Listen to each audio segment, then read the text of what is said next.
तो आज से हम जो इनसाइट का स्टैटिक क्विज होता है जो उनके पोर्टल पे अवेलेबल होता है उन क्वेश्चंस को सॉल्व करना शुरू करेंगे।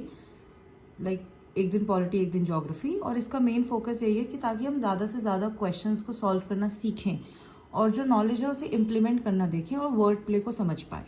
ठीक है, तो पहला क्वेश्चन, इसमें हम जनवरी 2023 जनवरी 2024 दोनों का पॉलिटी का आज कवर करते हैं। तो पहला क्वेश्चन है the sovereignty of India means, और हमारे पास ऑप्शंस हैं। No external power can dictate the government of India, citizen can not be discriminated against on any grounds, there is freedom of speech and expression for India. और हमें correct statement ढूंढना है। तो देखिए, ये शब्द हमने प्रियम्बल से जिसमें हम पढ़ेंगे और हम क्या बोलेंगे कि इसका मतलब that there is no external power can dictate the government of India. हम अपने इंटरनल और एक्सटर्नल मामले दोनों ही हैंडल करने के केपेबल रहे। We are not accountable to any किसी कंट्री या उसमें, हम अपने मैटर्स खुद करें। तो इसमें सिर्फ एक ही है। Parliamentary democracy with a cabinet form of government is a part of basic structure of the constitution. A balanced federal structure mandates that states enjoy freedom without any unsolicited interference from the central government with respect to matters which exclusively falls within states domain. तो इसमें दोनों incorrect कोई भी नहीं है, दोनों ही ये theory based type questions है। ठीक है, अब एक क्वेश्चन ये है राइट टू प्रिवेसी। अब इसमें हम सबसे क्वेश्चन पढ़ने से पहले इसको हम थोड़ा सा समझ लेते हैं। तो राइट टू प्रिवेसी ये कॉन्सेप्ट हमारा कौन से कोर्ट की जजमेंट पे निकला था? के.एस. पुत्तुस्वामी के। उसमें हमें बोला गया था that right to privacy is sacrosanct, ठीक है, as human existent and is inalienable to human dignity and autonomy. ठीक है, एंड सेकेंड पार्ट में क्या है? It is not an absolute. ठीक है, तो अब क्वेश्चन पे जाते हैं। तो ये case K S. Puttaswamy, this is important. Right to privacy is sacrosanct as human existent and is inalienable to human dignity and autonomy. तो ये हमारा सही है।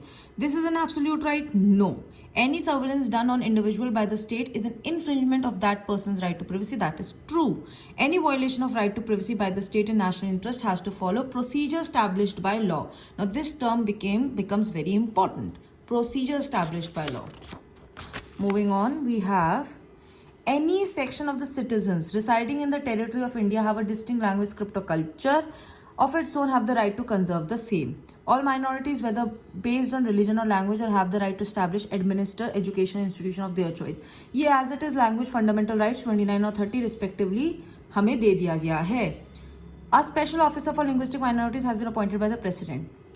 The Constitution of India provides which of the following for the protection of minorities? तो तीनों ही हमारा question बन जाता है. Now, access to justice for weaker section of the society is a constitutional mandate to ensure fair treatment under legal system. तो ये सही है. Equal justice and free legal aid is one of the DPSP. हाँ, 39A, 42CA 1976 के अंतर्गत. Legal Service Authorities Act was enacted by the Parliament to organize लोक अदालत outside the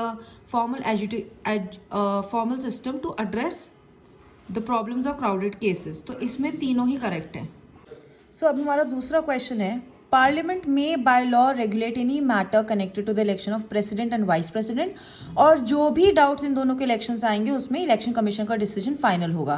पहला स्टेटमेंट सही है, दूसरा गलत है, क्योंकि यही दोनों जो इलेक्शंस होते हैं वो सुप्रीम कोर्ट के ओरिजिनल ज्यूरिसडिक्शन में काउंट होते हैं.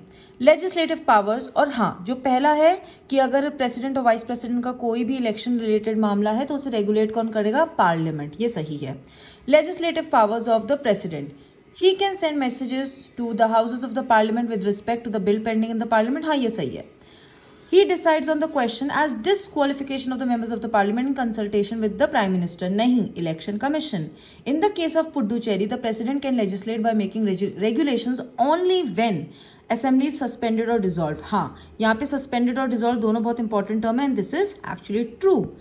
Piece, progress and good government के केस में वो Andaman Nicobar, Lakshadweep, Dadra Nagar Haveli and Daman and Diu के लिए बनाते हैं. Then we have Jammu and Kashmir and we have Delhi. तो इसमें ये अपनी स्टेट लिस्ट, अब यहाँ पे ना जब हम यूनियन टेरिटरी वाला चैप्टर करेंगे तो देयर इज अ सेक्शन की इनका एडमिनिस्ट्रेशन में, तो JNK के केस में, इन दोनों के केसेस में पार्लियामेंट बना सकता है लॉज. ठीक है, एक जो क्वेश्चन बनता है कि दिल्ली जो है वो लैंड, पुलिस और पब्लिक ऑर्डर के अलावा स्टेट लिस्ट पे किसी पे भी बना सकती है. किस पे? Land, police and public order पे. सेम अगर हम JNK के केस में देखें तो उसमें land, police and public order को लैंड को छोड़ के आई गेस दोनों थे, public and police order. So this becomes important. Moving on.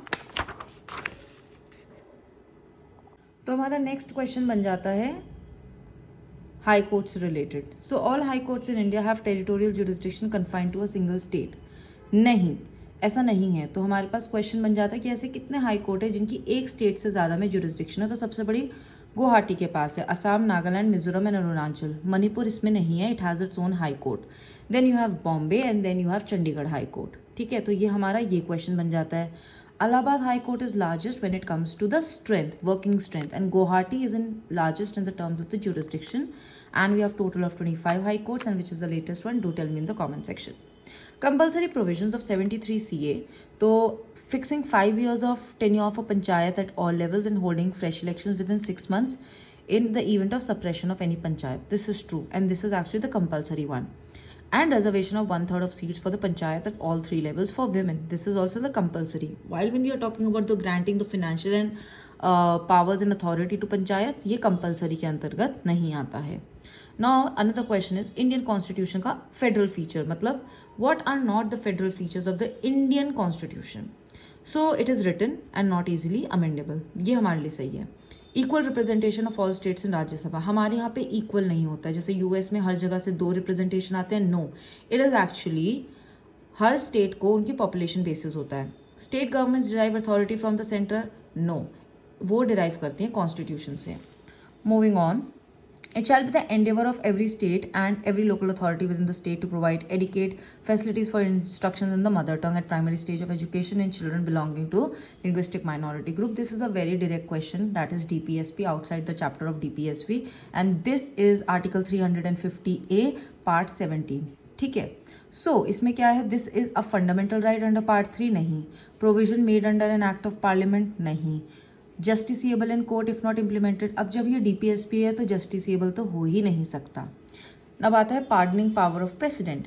The power to pardon shall be exercised by the president on the advice of council of ministers. Yes, this is true. तो ये इसकी judicial power में count नहीं होती है. ठीक है, moving on.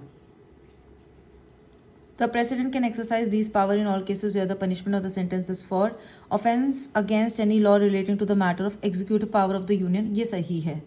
The original Constitution has provided a small window for judicial review of the pardon powers for the President for the purpose of ruling out any arbitrariness. तो ये question में हम लोग बोलेंगे कि जो थर्ड वाला है वो गलत है. तो यहाँ पे Supreme Court in Ipuru Sudhakar case has given a small window for judicial review of the pardoning powers of the president, governors and the governors as well for the purpose of ruling out any arbitrariness. ठीक है. Now another one is Article 368, that is the constitutional amendment. An amendment of the constitution can be initiated in either house of the parliament. हाँ, चाहे लोकसभा हो चाहे राज्यसभा हो, कहीं से भी आ सकता है. प्राइवेट मेंबर हो, मिनिस्टर हो, कोई भी कर सकता है. तो नेक्स्ट वाला खुद ही हमारा सॉल्व हो चुका है. ठीक है. क्या इसे ऐसे कॉन्स्टिट्यूशन अमेंडमेंट बिल को लाने से पहले हमें प्रेसिडेंट की परमिशन चाहिए होती है? बिल्कुल नहीं चाहिए होती है. The ratification of the state legislature is not required. नहीं, गलत हो जाता है. जब हम फेडरल स्ट्रक्चर के साथ छेड़खानी कर रहे होते हैं तो वहाँ पे हमें at least half of the states को सिंपल मेजोरिटी के साथ इस चीज़ को पास करना जरूरी है. Now the last question. Speaker of the Lok Sabha is the chairman of which of the following committees? First is the business advisory committee. This is true.